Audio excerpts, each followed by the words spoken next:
ভাবি পাগল হয়ে গিয়েছে। ওই যে ভাইয়া মারা যাওয়ার পর থেকে এই সমস্যাটা দেখা দিয়েছে। ভাবি আমাকে তার হাজবেন্ড মনে করতেছে, বুঝছো? আর উল্টাপাল্টা কথা বলতেছে। এর জন্যই তো দেখো না, তোমার আমার বিয়েতে ভাবির ফ্যামিলি থেকে কোনো মানুষজন আসেনি।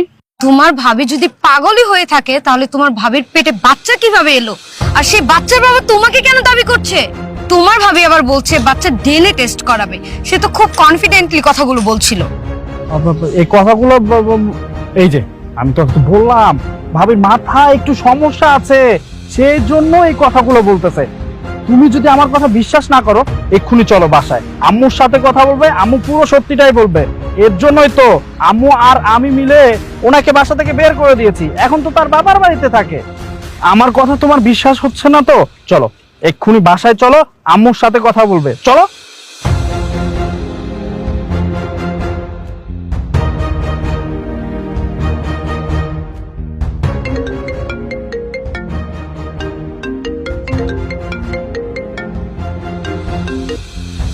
হ্যালো, কি ব্যাপার? তুমি ফোন করেছো কেন? তুমি আমাকে কেন ফোন করেছো? তোমার সাথে আমার আর কোনো কথা নাই। তুমি আজকের পর থেকে আমাকে কোনো ফোন দিবে না। তোমার ব্যবস্থা আমি নিয়েই ছাড়বো। অদিতি আমার কথাটা একটু শোনো। আসলে হয়েছে কি, আমার মা না সিমরার সাথে জোর করে বিয়ে দিয়ে দিয়েছে। আমি কি করব বলো? আমি তো তোমাকে ভালোবাসি। শোনো, বিশ্বাস করো, ইউ ক্যান ট্রাস্ট মি। আমি চাই তোমার সাথে সব সময় থাকতে। এই যে তোমার পেটে যে বাচ্চাটা, ওটা তো আমার, তাই না?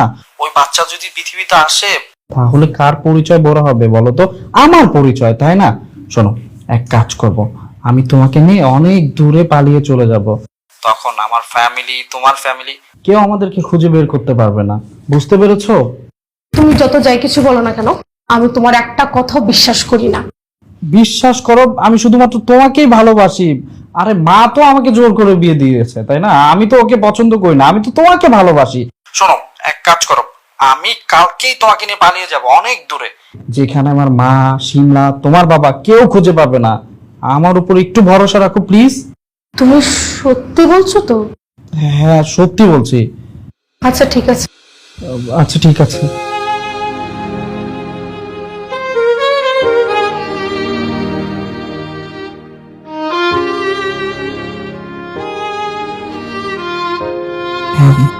তুমি চলে আসছো? হ্যাঁ, আসতে কোনো অসুবিধা হয়নি তো? না না, কেউ দেখেনি, আমি সবার আড়ালে চলে এসেছি। আচ্ছা, ওই যে তোমাকে যে বাড়ির মধ্যে নোটটা লিখতে বলেছিলাম, তুমি কি লিখে চলে আসছো? হ্যাঁ হ্যাঁ, তুমি আমাকে যেভাবে নোটটা লিখতে বলেছিলে আমি সেভাবে লিখে চলে এসেছি। আর আমার ফোনের মধ্যে ছবি আছে। আচ্ছা বুঝলাম না, তুমি এত জায়গা থাকতে আমাকে জঙ্গলে কেন আসতে বললে? আমরা তো অন্য কোথাও যেতে পারতাম, রেলওয়ে স্টেশনে যেতে পারতাম, বাস স্ট্যান্ডে যেতাম।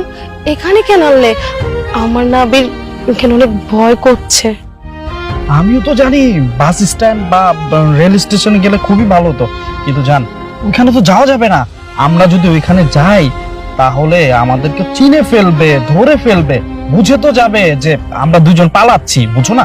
এর জন্য ওই নিরিবিলি একটা প্লেসে নিয়ে আসছি। আর ওই যে ওই জায়গাটা দেখতে পাচ্ছ না, ওই যে দেখছো, ওইখানে যাব। হ্যাঁ,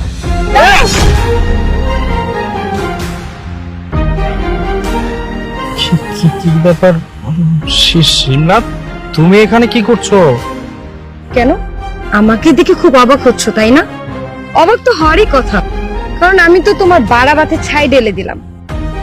মানে কি, তুমি এসব কি বলছো? উল্টাপাল্টা কথা। কি বলছি বুঝতে পারছো না? তুমি যে ভাবিকে মারার প্ল্যান করেছো সেই সব কথা আমি শুনে নিয়েছিলাম।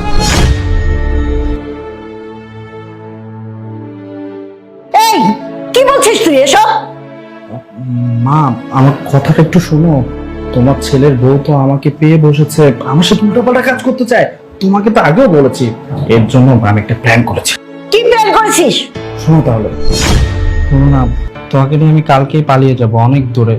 আর পালিয়ে যাওয়ার আগে তুমি একটা নোট লিখবে, যেখানে লেখা থাকবে তুমি মরে যাবে আর এই মৃত্যুর পিছনে কারো হাত নেই। তুমি তোমার স্বামীর শোকের জন্য মরে গেছো, বুঝছো? এটা করলে কি হবে জানো? সবাই বুঝতে পারবে যে তুমি মরে গেছো, তাহলে তোমাকে আর খুঁজবে না, আর আমাকে কেউ সন্দেহ করবে না। বুঝতে পেরেছো? শুনেছো? এখন ও যদি নিজেই মারা যায় তাহলে আমাদের রাস্তাটা একদম ক্লিয়ার। সাপও মরবে, আর লাঠিও ভাঙবে না।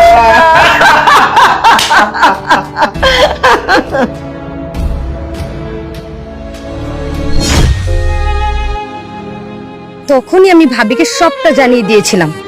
আর তুমি এখানে নিজের ইচ্ছে আসোনি, আমরা দুইজন প্ল্যান করে তোমাকে এখানে এনেছি। কারণ তোমার এই সুন্দর চেহারার মাঝে যে শয়তান রূপটা আছে সেটা ভাবিকে দেখানোর জন্য। আবির, তুমি আমার সাথে এমনটা কেন করলে?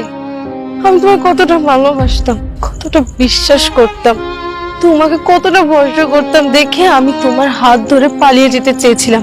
আসলে তুমি কিনা আমাকে মেরে ফেলতে চেয়েছো। আমি এমন কি দোষ করেছিলাম যে তুমি আমাকে মেরে ফেলতে চেয়েছিলে?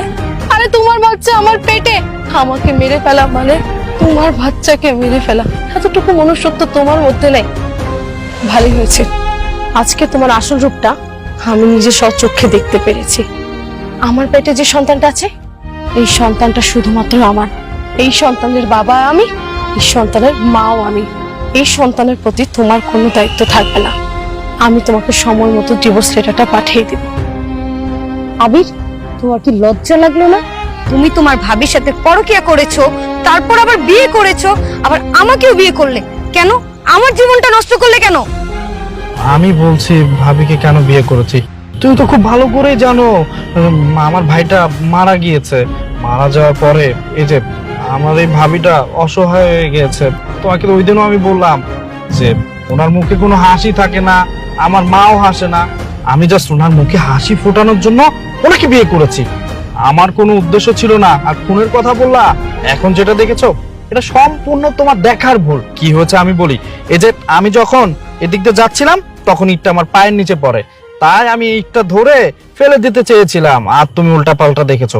আরেকটা কথা বলি, যেহেতু বিয়েটা হয়ে গিয়েছে, এই যে ভাবি তো বড়, ভাবি আমার প্রথম স্ত্রী থাকবে, তুমি আমার সেকেন্ড স্ত্রী হিসেবে থাকো।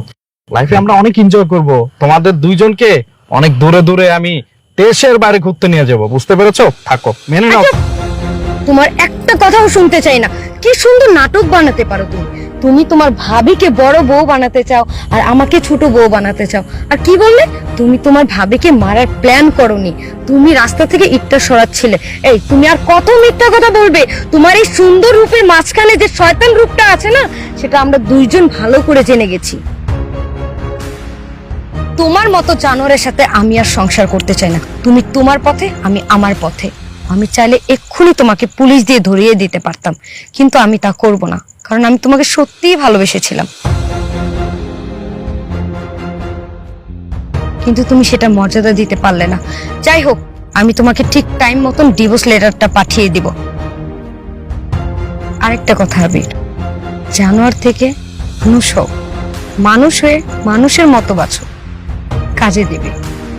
ভাবি, চলুন।